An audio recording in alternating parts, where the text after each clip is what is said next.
Cuman qadarullah Allah uji saya, justru pas saya pengen nikah lagi nggak ada duit.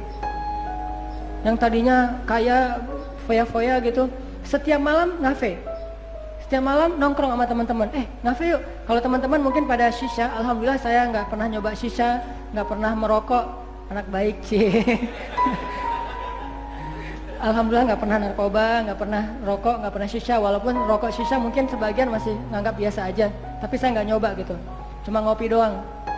Nah, setiap malam ngafe sampai akhirnya karena mungkin manajemennya nggak bagus, lulus kuliah saya pengen pulang.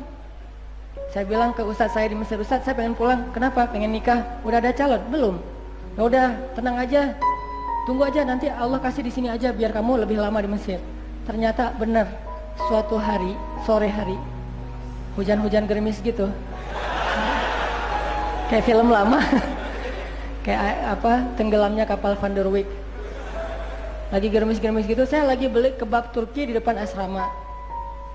Tiba-tiba ada cewek datang pesan kebab. Mang, bukan Mang, orang Mesir mah Sayyid gitu ya. Kalau orang Bandung mah Mang pesan kebab. Oh ya, dipesenin.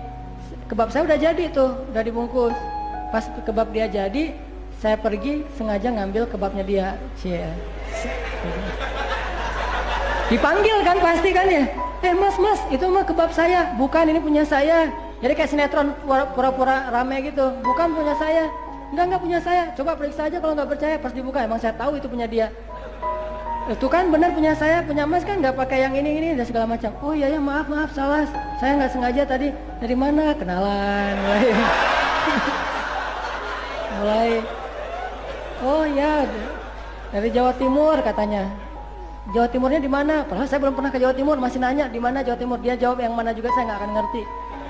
Dari Jawa Timur. Oh ya Jawa Timur, ya banyak kiai di sana. Wow, basa-basi. Akhirnya waktu itu belum musim HP, cuman nanya di asramanya di mana. Itu di seberang. Oh ya udah, namanya siapa? Nama dia Maria katanya. Maria, oh Maria gitu ya. Maria namanya itu. Oh ya udah, sejak saat itu saya cari-cari tuh ke teman-teman, ada yang kenal Maria nggak dari Jawa Timur? Cari kekeluargaan mahasiswa Indonesia Jawa Timur. Saya kepoin ke kekeluargaan dia, ke komunitasnya. Alhamdulillah dari situ selang 2 bulan saya langsung nembak pakai kaktus. Nggak, nembak langsung datang. Kayaknya saya udah mau serius apa nih? Nikah yuk gitu. Polos gitu nembaknya. Nikah yuk. Saya pengen menyempurnakan agama, pengen gitu dah pokoknya. Kayaknya udah ngeklik. Terus dipancing dikit dengan lagu Ari Lasso gitu. Udah, alhamdulillah dia bilang, saya mah terserah orang tua saya di mana, ya di Jawa Timur. Ya udah kita telepon yuk, telepon ibunya. Qadarullah, ibunya tuh nggak banyak tanya. Assalamualaikum, waalaikumsalam, Bu, saya Hanan. Oh ya, ini siapa? Temennya Maria. Oh ya, kenapa dek? Kenapa nak gitu? Bu, saya mau melamar anak ibu untuk jadi istri saya. Langsung dia bilang, saya terserah anaknya. Oh, anaknya udah setuju Bu gitu.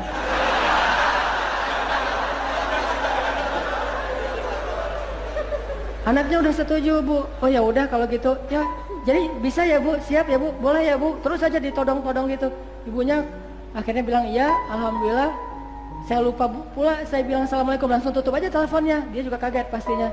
Alhamdulillah beres dari situ saya haji, tapi maharnya saya pinjam. Pas udah deal, baru saya bilang ke dia, tapi saya nggak punya modal. Dia udah kadung jatuh cinta, baru saya bilangnya nggak punya modal. Saya nggak punya modal, boleh pinjam dulu nggak maharnya? Maharnya berapa? Terserah aja kata dia. Ini perempuan yang luar biasa, maharnya terserah. Ya udah deh. Maharnya saya kasih cincin segala macam seukuran $500. Saya pinjam tapi dari dia $500. Gambling nih, berangkat haji. Di haji itu saya kerja sebagai joki Hajar Aswad. Jadi kalau ada yang pengen cium Hajar Aswad, saya bantuin. Terus pengen tawaf karena nggak mampu berdiri, tawafnya pakai dorongan, saya dorongin jadi kayak tukang becak gitu di depan Ka'bah. Alhamdulillah dapat rezeki, bantuin jamaah haji, pulang-pulang nih nikah di Mesir, punya anak, sampai kita sempat istri saya yang S2. Saya kan nggak terlalu ini dengan pendidikan ya, saya mah main-main aja. Istri saya S2, saya bagian mainnya. Jadi kayak apa, film-film yang di Eropa gitu tentang muslim-muslim Eropa. Yang satu kuliah, yang satu jalan-jalan. Istri saya kuliah, saya jalan-jalan. Ternyata dimudahin banget sama Allah. Kenapa? Karena menggunakan cara-cara Allah. Coba kalau kita gunain cara-cara yang lain, itu susah. Nikah itu syariat paling mudah tuh. Yang mempersulit nikah itu bukan syariatnya, pertimbangan manusianya. Ngitung dulu, nih harinya cocok nggak nih? Namanya sesuai nggak nih? Jangan-jangan pas dihitung nama ini sama nama ini kayaknya kalian nggak cocok. Saya juga sama istri saya ditakut-takutin gitu. Kata teman saya, lo nggak cocok lo sama dia. Kalau dipaksain nikah, kalian nggak akan bertahan lebih dari 1 tahun. Saya makin digituin, makin penasaran. Ya udah, gua nikah aja. Kita lihat aja nanti bisa bertahan nggak lebih dari 1 tahun. Ternyata sekarang udah lebih dari 10 tahun. Jadi yang mempersulit syariat itu bukan Allah, justru kitanya dengan pertimbangan-pertimbangan kita. Mikirin hari nikahnya, mikirin kadang-kadang kan kalau datang ke calon mertua suka ditanya kerja di mana dek, gitu kan ya. Padahal betapa banyak orang yang menikah itu nggak punya modal, tapi Allah mudahkan justru setelah menikah. Karena kalau kita belum nikah, rezeki kita itu cuma jatah kita doang. Tapi kalau udah nikah, jadi 2 orang yang punya jatah rezeki, sehingga Allah mudahkan. Habis saya nikah, saya ditawarin ngambil rekaman di TV Mesir. Jadi saya ikut audisi gitu ya, ngantri terus cerita masa lalu gitu biar baper gitu ya. Udah selesai itu ikut audisi, alhamdulillah. Ya, barakallah. Saya ikut audisi, dari sekian ratus yang ikut audisi, alhamdulillah diambil 10 orang terbaik dan saya masuk 10 besar. Ambil rekaman di TV, itu semuanya terjadi setelah menikah. Ada aja rezeki dari Allah SWT. Sebetulnya ini penting buat calon-calon mertua, gak usah khawatir. Karena Allah gak bakalan mengecewakan hamba yang pengen menjalankan syariat Allah. Gak ada orang yang gara-gara pengen beribadah kepada Allah terus hidupnya jadi susah, itu gak ada. Termasuk menikah itu adalah ibadah syariat. Gak mungkin jadi susah gara-gara pernikahan, gak mungkin. Jadi kalau kita ngomongin nikah itu jangan cuma yang dibicarain bayar listrik, bayar air, tunggakan sekolah anak. Bukan itu. Kalau nikah itu banyak yang lebih seru daripada sekedar bayar listrik. Bayar listrik mah sebulan sekali. Sedangkan 29 hari selama sebulan itu ngapain? Cinta.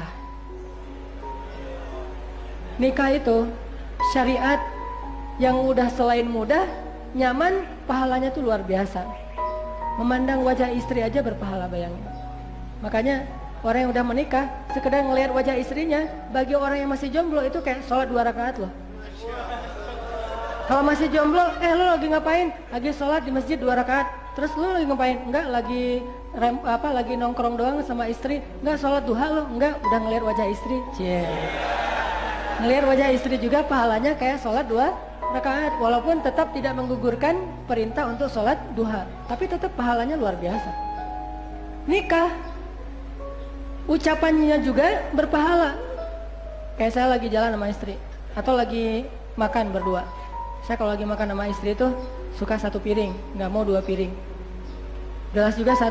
Jadi kalau udah nikah tuh di rumah gelasnya cuma 1 aja.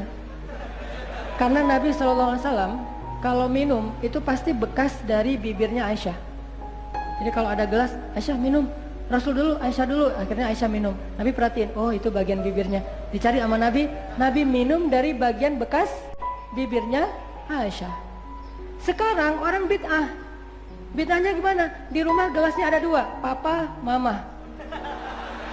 Itu minum bid'ah. Kalau minum yang sunnah, tidak ada gelas papa mama, yang ada gelas kita. Gak ada papa mama, adanya gelasnya kita gitu. Dan love. Satu kalau lagi makan, istri 1 piring 1 gelas, istri saya duluan makan, saya perhatiin aja, ngeliatin. Terus dia bilang, ngapain sih ngeliat orang kayak gitu? Enggak, saya lagi heran. Heran kenapa? Iya, saya kayak ngeliat, baru tahu ada bidadari makan makanan manusia. Wih, jangan soal apaan sih segala macam. Ini gombal-gombal yang beda dengan Andre Taulani ya. Kan kalau yang standar mah, ayah kamu tukang las ya? Kok tahu gitu ya? Nyasar gitu, lagi nyetir mobil, nyasar. Ini kita kayaknya salah jalan deh. Iya ya, salah jalan ya. Ya kalau saya sama kamu, aku suka salah jalan aja. Kenapa emang? Soalnya pengennya ke hati kamu. Cie. Kalau udah nikah bisa kayak gitu, kalau belum nikah kayak gitu, nggak nambah pahala. nambah musibah. Tapi kalau udah nikah kayak gitu dan kita mengatakannya dengan hati, itu nggak perlu dihafal dari Google ya, nggak perlu googling. Udah aja improvisasi sesuai dengan apa yang kita rasain, dan itu pahala yang luar biasa. Syariat buat saya, pernikahan itu menjadi bukti bahwa syariat Allah itu mudah banget. Begitu juga dengan syariat yang lain, semua syariat Allah itu mudah. Salah satunya adalah pernikahan. Bayangin, sesederhana akad nikah itu bisa mengubah status orang yang tadinya bersentuhan aja nggak boleh, tiba-tiba boleh ngapa-ngapain aja boleh. Bayangin, cuma akad doang tuh. Dan akad itu dimudahin banget sama Allah. Kalau nggak bisa pakai bahasa Arab, boleh pakai bahasa Indonesia. Kalau takut lupa, boleh baca teks kan? Saya aja nikah pakai teks. Kenapa? Nggak mau 2 kali daripada nggak seru akadnya 2 kali. Mending saya pakai teks gitu, baca teksnya. Saya terima nikahnya segala macam. Dimudahin sama Allah. Begitu kita selesai mengatakan saya terima nikahnya sampai sah, maka berubahlah status yang tadi hampir semuanya haram menjadi hampir